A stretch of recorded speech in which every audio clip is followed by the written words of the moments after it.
शासन की मंशानुरूप विद्यालयों में छात्रों को बेहतर शिक्षण एवं अन्य योजनाओं का लाभ सुनिश्चित किए जाने को ज्वाइंट डायरेक्टर मृत्युंजय कुमार के द्वारा बकसवाहा विकासखंड के पीएम श्री कन्या विद्यालय, उत्कृष्ट विद्यालय और बहोरी हाई स्कूल का औचक निरीक्षण किया गया।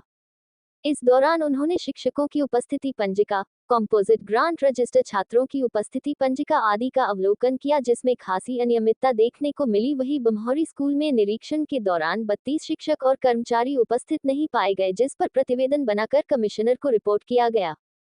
उन्होंने पीएम श्री कन्या विद्यालय में पंजीकृत बच्चों के सापेक्ष कम उपस्थिति पर नाराजगी व्यक्त की एवं छात्रों की उपस्थिति बढ़ाए जाने के निर्देश दिए। साथ ही प्राचार्य से पूछा गया कि पिछले वर्ष आए खराब परिणाम के बाद बच्चों की शिक्षा के स्तर में सुधार के लिए क्या कदम उठाए, तो श्री तिवारी चुप्पी साधे दिखे। इस दौरान उन्होंने कक्षा 10वीं, 11वीं, 12वीं की छात्राओं से गणित, विज्ञान एवं सामान्य ज्ञान के प्रश्न पूछकर शैक्षिकी गुणवत्ता को परखा। वही बच्चों से जाना कि उनके बेस लाइन टेस्ट हुए हैं नहीं, जिसमें 5% बच्चों के बेस लाइन टेस्ट होने पर खासी नाराजगी व्यक्त की। मैं विद्यालय में आया तो विद्यालय में हमारे शिक्षकों की उपस्थिति हमको ठीक ठाक मिली, लेकिन प्राचार्य महोदय से चर्चा की कि भाई विद्यालय का परिणाम पिछले साल अपेक्षानुरूप क्यों नहीं रहा। इसके बाद मैंने कहा कि भाई मुझे दैनिक दिखाइए, दैनिक मुझे प्रॉपर नहीं मिली यहाँ पे। मैंने कहा बच्चों की कॉपी जची हुई दिखाइए, वो जची हुई कॉपी नहीं मिली। फिर मैंने ये पुस्तकालय वाला रजिस्टर मंगाया, वो भी नहीं मिला। फिर मैं क्लास में गया तो क्लास में मैंने बच्चों से, जो हमारी शासन की महती योजना की सबसे प्रारंभिक बात है कि बच्चे का जिस दिन विद्यालय में एडमिशन होना चाहिए कक्षा 9th में, उसी दिन उसका बेस लाइन टेस्ट लिया जाना चाहिए। बेस लाइन टेस्ट के आधार पर बच्चे की ग्रेडिंग की जानी चाहिए। ABC का एक ग्रेड का अलग बच्चा होगा, उसकी क्लास अलग होगी। D और E ग्रेड का एक क्लास अलग बनेगा।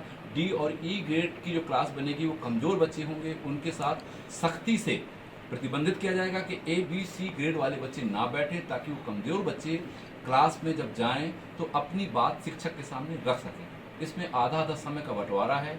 हमारे शिक्षक 40 मिनट ब्रिज कोर्स में पढ़ाएंगे, 40 मिनट उन कमज़ोर बच्चों को अपनी बात रखने के लिए, अपने प्रश्न पूछने के लिए अवसर उपलब्ध कराएंगे। लेकिन क्लास में जब मैं गया कक्षा 9th में तो मात्र 5% बच्चे ने ये स्वीकार किया कि हाँ हमारी क्लास में बेस लाइन टेस्ट हुआ है। 95% बच्चों का जब बेस लाइन टेस्ट नहीं हुआ तो फिर ब्रिज कोर्स पढ़ाने का कोई मतलब नहीं रह जाता है। ये प्रारंभिक कार्रवाई है। ब्रिज कोर्स इसलिए पढ़ाया जाता है ताकि हमारा बच्चा जो कक्षा 8वीं से जो पिछली कक्षा में पढ़ के आया है वो 9th के सिलेबस के साथ साथ चल सके, इसलिए कमजोरी को ठीक किया जा सके। लेकिन ऐसे इस विद्यालय में नहीं। क्या देखा जा रहा है कि बक्सवा के अधिकांश ब्लॉक में विद्यालयों की बिल्डिंग क्षतिग्रस्त हो गई है, बार बार प्रकाशन के बाद भी बिल्डिंगों का निर्माण नहीं किया जा रहा था। सर यहाँ भी ऐसी बिल्डिंग है जो क्षतिग्रस्त है।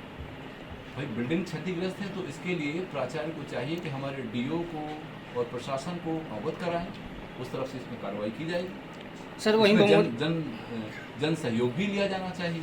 सर वहीं बम्हौरी में भी आपने निरीक्षण किया, उसमें क्या पाया? हाँ, अभी मैं पिछले बम्हौरी में भी आया तो मैंने वहाँ पर 11 बजे निरीक्षण किया। 11 बजे वहाँ पर 32 शिक्षक और कर्मचारी उपस्थित नहीं मिले, जिसका मैंने जांच प्रतिवेदन तैयार किया और मैं कमिश्नर सागर संभाग को आज रिपोर्ट करूंगा कि इस तरह की व्यवस्था है और उनको निर्देशित किया कि भविष्य में ऐसी पुनरावृत्ति